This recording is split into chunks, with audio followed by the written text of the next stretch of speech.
పశువుల నుండి మనుషులకు, మనుషుల నుండి పశువులకు సంక్రమించే వ్యాధులు జూనోటిక్ వ్యాధులని జిల్లా కలెక్టర్ బి చంద్రశేఖర్ తెలిపారు. ఈ వ్యాధుల పట్ల అప్రమత్తంగా ఉండాలని సూచించారు.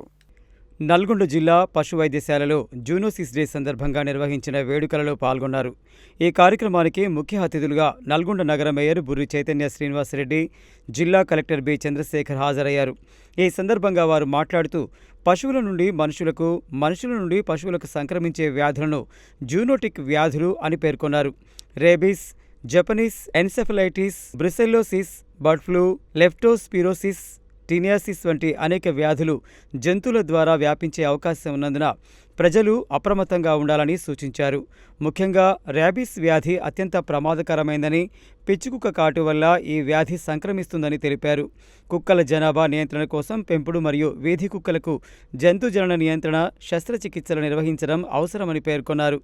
ప్రస్తుతం నల్గొండలో జంతు జనన నియంత్రణ కేంద్రం పనిచేస్తుండగా మిర్యాలగూడ మరియు దేవరకొండలో కూడా ఇటువంటి కేంద్రాల ఏర్పాటు కోసం చర్యలు తీసుకుంటున్నట్లు తెలిపారు.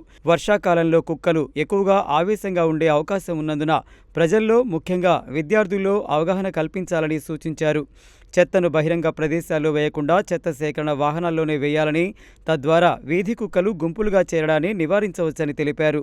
అలాగే కుక్కలకు వీధులలో ఆహారం వేయకుండా ఇళ్లలోనే ఆహారం అందించాలని సూచించారు. అన్ని పెంపుడు కుక్కలకు స్థానిక సంస్థల ద్వారా లైసెన్సులు జారీ చేయడంతో పాటు వీధి కుక్కలన్నింటికీ రేబిస్ నిరోధక టీకాలు వేయించాలని పిలుపునిచ్చారు. జూనోటిక్ వ్యాధుల నివారణలో పశుసంవర్ధక శాఖ, వైద్య ఆరోగ్య శాఖ, మున్సిపాలిటీలు, గ్రామ పంచాయతీలు, స్వచ్ఛంద సంస్థలు సమన్వయంతో పనిచేసి ప్రజల్లో విస్తృత అవగాహన కల్పించాలని కోరారు. ఈ సందర్భంగా 210 కుక్కలకు రేబీస్ నిరోధక టీకాలు వేయడంతో పాటు బలహీనంగా ఉన్న కుక్కలకు టానిక్స్ పంపిణీ చేశారు. ఈ కార్యక్రమంలో నగర డిప్యూటీ మేయర్ అష్రఫ్ అలీ అమీర్, అదనపు కలెక్టర్ శ్రీ ప్రేమ్ కరణ్ రెడ్డి, జిల్లా వైద్య ఆరోగ్య శాఖ అధికారి డాక్టర్ రాహుల్, రాష్ట్ర వైద్య ఆరోగ్య శాఖ పరిశీలకులు శామ్యూల్ జాన్, జిల్లా పశు వైద్య మరియు పశుసంవర్ధక శాఖ అధికారి డాక్టర్ జీవి రమేష్, పశుసంవర్ధక శాఖ అసిస్టెంట్ డైరెక్టర్లు, వెటర్నరీ రెసిడెంట్ సర్జన్లు, పారా వెటర్నరీ సిబ్బంది, జంతు ప్రేమికులు, పెంపుడు కుక్కల యజమానులు పాల్గొన్నారు. అవగాహన కల్పించడానికి ఈ రోజును జరుపుకోవడం జరుగుతుంది. మన పెంపుడు జంతువుల కుటుంబ సభ్యులు లాంటివి.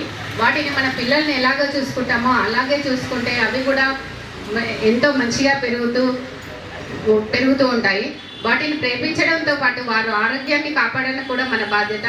సమయానికి టీకాలు వేయించడం, పరిశుభ్రత. కాబట్టి అన్ని చోట్ల కూడా వెటర్నరీ డిపార్ట్మెంట్ ఆఫీసర్స్ మనకు ఇక్కడ ప్రోగ్రామ్స్ అనేది నిర్వహిస్తున్నారు.